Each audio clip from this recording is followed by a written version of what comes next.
We will now call on the General Secretary of our GCFA, Moses Kumar.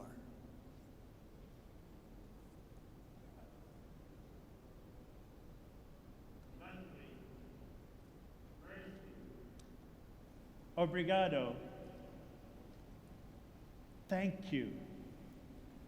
Since I began as General Secretary of the General Council of Finance and Administration 4 years ago, I have made it one of my missions to say thank you as often as possible. I've said thank you many times in many different places, and I'm deeply honored to have this opportunity to tell you, the delegates of the General Conference who serve as the leadership of our global church, thank you. Thank you. Thank you for this opportunity to speak with you. Thank you for your dedication these past weeks, months, and years. Thank you for your prayers, your thoughtful deliberations, and your holy conferencing. Thank you for your leadership. Being a delegate is not an easy job. Over the next 10 days, you will make decisions that will shape the form and direction of our denomination the next 4 years and beyond. Your choices will impact ministries around the world and affect millions of people. I hope you do not have any pressure.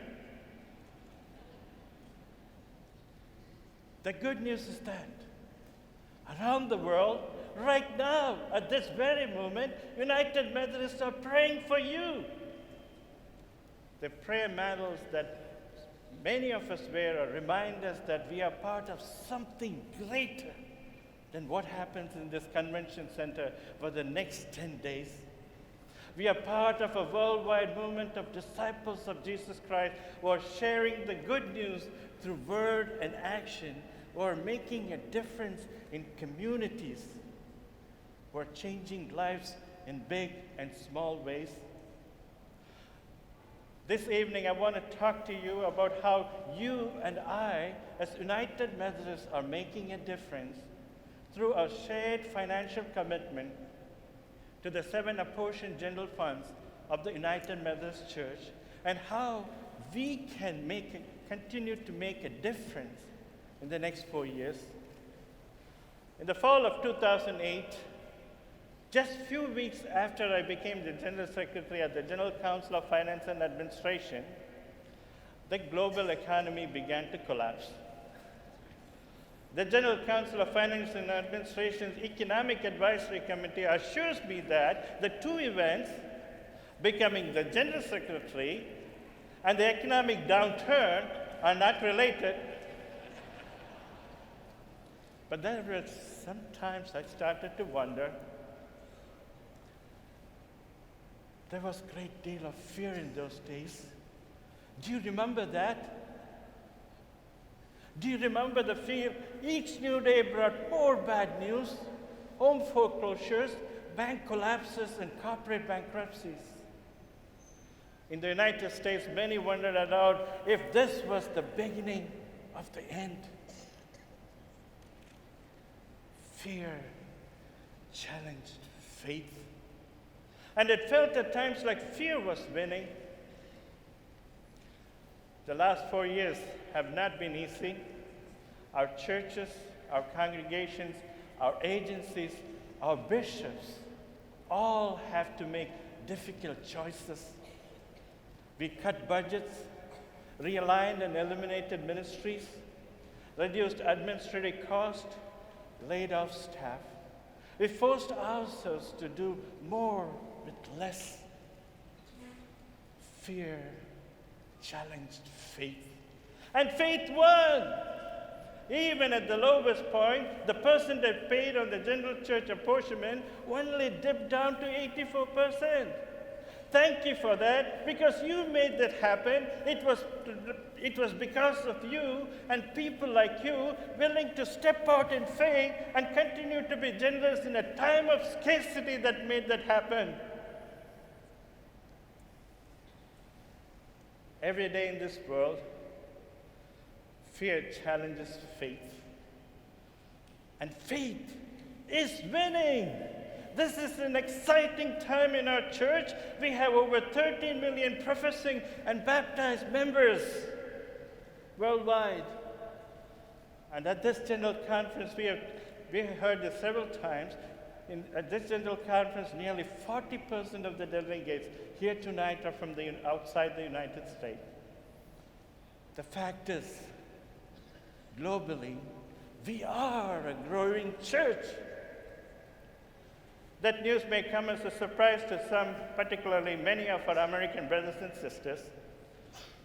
The churches in the United States, which accounts for nearly 99% of total general church apportionment receipts, have seen membership decline since the churches merged in 1968. Attendance has been declining since the beginning of the 21st century. As a global denomination, our membership is growing, but our financial base is shrinking. Fear is challenging faith. The days when we could proudly proclaim that the United Methodist Church was the largest Protestant denomination in the United States are long gone.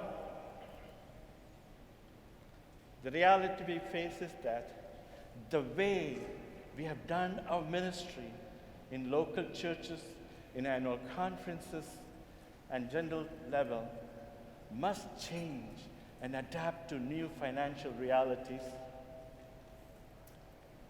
We face hard realities and difficult choices. Fear is challenging faith. But here's something I know. Faith is winning. God is not finished with us. God is still working through the United Methodist Church. And here's how God is working through our church. Thanks to the generous support of the World Service Fund from you and your church. A training center has been set up in Cambodia for students to learn a special trade in the field of auto mechanics. A safe environment has been established for these men to learn more about Christ and strengthen their walk through Bible studies. Faith is winning in Cambodia. Thanks to the generous support of the Ministerial Education Fund from you and your church. An urban ministry program has been born in Washington, D.C., providing students the tools to study, engage in research, and have hands-on ministry together in the church and community settings across the city. Faith is winning in Washington, D.C. Thanks to the generous support of the Episcopal Fund from you and your church. Our bishops are able to help improve health globally, engage in ministry with the poor, create and revitalize congregation, and develop virtual Christian leaders for our denomination. Faith is winning in the 4 areas of focus. Thanks to the generous support of the General Administration Fund from you and your church, we have developed a web-based interactive program called ESRA, where each conference or United Methodist agency can enter data once and have real-time access to information. Faith is winning even in the area of Ministry of Administration. Thanks to the generous support of the Black College Fund from you and your church. Students from Philander Smith College in Little Rock, Arkansas become ambassadors, athletic ambassadors. Student athletes gather to worship, share their educational experience, and build a better connection with the United Methodist Church. Faith is winning at Philander Smith College. Thanks to the generous support of the Interdenominational Cooperation Fund from you and your church. In the Côte d'Ivoire, Ivory Coast, relations between Muslims and United Methodists are far more harmonious Believers of both faith joined for workshops and other efforts. Faith is winning in Cote d'Ivoire, thanks to the generous support of the Africa University Fund from you and your church.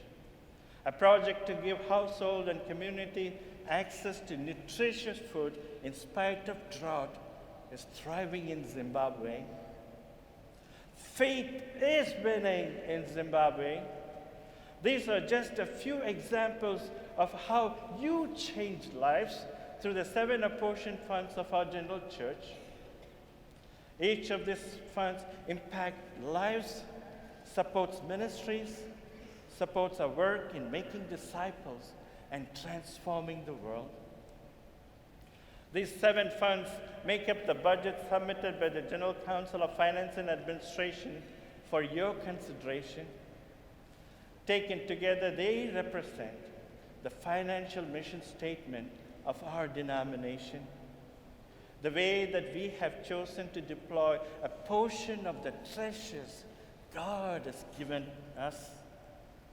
It is a budget formed by our faith, but based in an understanding of our reality. This is the budget. This budget is the first ever proposed to the General Conference that is less than the previous quadrennium's budget. General Council of Finance and Administration's Economic Advisory Committee recommends that the $603.1 million budget balances the need to fund our denomination ministries at all levels of the connection with the reality our financial base is shrinking. Some would like this budget to be higher. Others would like to be lower. The General Council on Finance and Administration believes that this budget is built upon excellent analysis and sound judgment. We believe it balances the reality of our economic condition with God's call to give generously and from that which God has given to us. We also believe that the best days of our church are to come. We believe God is not finished with any of us. As we work through this next 10 days and the tough decisions ahead, I hope you will keep in your hearts this instruction King David gave to his son Solomon. Be strong and of good courage and act. Be strong and of good courage and act. Do not be afraid or dismayed, for the Lord God, my God, is with you. I will not fail you or forsake you until all the work for the service of the house of the Lord is finished. May God continue to bless you richly.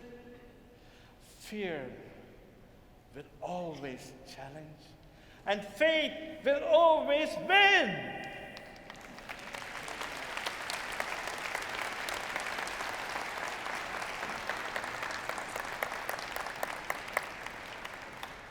Thank you, Brother Moses, for that very inspiring report.